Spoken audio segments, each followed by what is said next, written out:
बिस्मिल्लाहिर्रहमानिर्रहीम। अस्सलाम वालेकुम वरहमतुल्लाहि वबरकातुहू। क्या आपकी ज़िंदगी में परेशानियां ख़त्म होने का नाम नहीं ले रही? घर में सुकून नहीं, बच्चे नाफरमान, बीमारियां पीछा नहीं छोड़ रही, यह दिल हर वक्त बोझल रहता है। तो आज मैं आपको एक ऐसा अमल बताने वाली हूँ जो अगर आपने यकीन के साथ कर लिया तो आप ख़ुद अपने अंदर तब्दीली महसूस करेंगे। ये कोई जादू नहीं, ये अल्लाह के कलाम और इस्तग़फ़ार की ताकत है।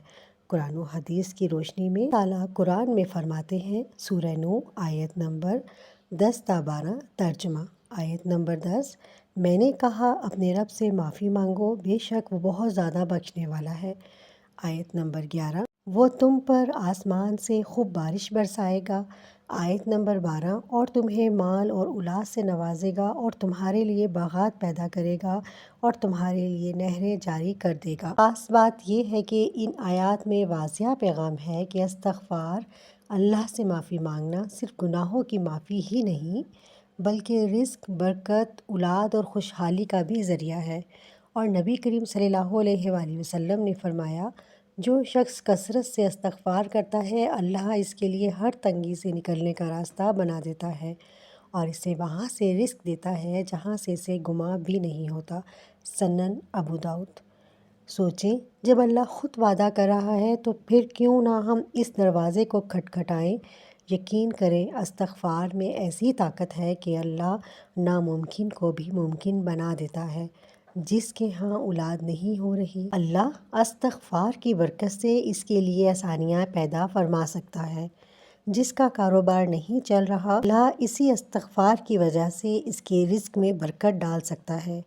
जिसके रिश्ते नहीं हो रहे, अल्लाह बेहतर और नेक रिश्तों के दरवाज़े खोल सकता है। जिस घर में परेशानियां बसी हुई हैं, अल्लाह इसी इस्तग़फ़ार की बरकत से इस घर को सुकून अता फरमा सकता है। लेकिन याद रखें, ये सब अल्लाह के हुक्म और इसकी मर्ज़ी से होता है। हम सिर्फ दरवाज़ा खटखटाते हैं, खोलने वाला सिर्फ अल्लाह है। अगर आप चाहते हैं कि रिज़्क़ में बरकत आए, घर में सुकून आए, बीमारियां दूर हों, दुआएं कबूल हों, तो आज से ये अमल शुरू करें। सबसे पहले 11 बार दरूद इब्राहिमी पढ़ें, क्योंकि दरूद शरीफ दुआ को आसमान तक पहुंचाने का ज़रिया है। असल वजीफ़ा इस्तग़फ़ार का नहायत आसान है। अब आपने पढ़ना है, अस्तग़फ़िरुल्लाह रब्बी मिन कुल्लि ज़ंबी व अतूबु इलैहि। ये तस्बीह आपने 700 मरतबा पढ़नी है। लेकिन याद रखें, सिर्फ ज़ुबान से नहीं, दिल से पढ़ना है। हर इस्तग़फ़ार के साथ ये महसूस करें कि आप वाकई अल्लाह से माफ़ी मांग रहे हैं। इसके बाद सूरत की तिलावत करें। 3 बार सूरह इखलास, 3 बार सूरह फलक, 3 बार सूरह नास। ये सूरतें आपको हर किस्म की शर, हसद और नज़र बद से बचाती हैं। और फिर अल्लाह को हाजिर और नाजिर जानकर अपने दिल की हर बात, हर परेशानी, हर दुख अल्लाह के सामने रख दें। चाहे घर में लड़ाइयाँ हों, बच्चे नाफरमान हों, शौहर के साथ मसाइल हों, बीमारियाँ हों या दिल में बेसुकूनी हो, आज सब कुछ अल्लाह के हवाले कर दें। अब आखिर में दोबारा 11 बार दरूद इब्राहिमी पढ़ें, क्योंकि दरूद के साथ शुरू और ख़त्म होने वाली दुआ रद्द नहीं होती।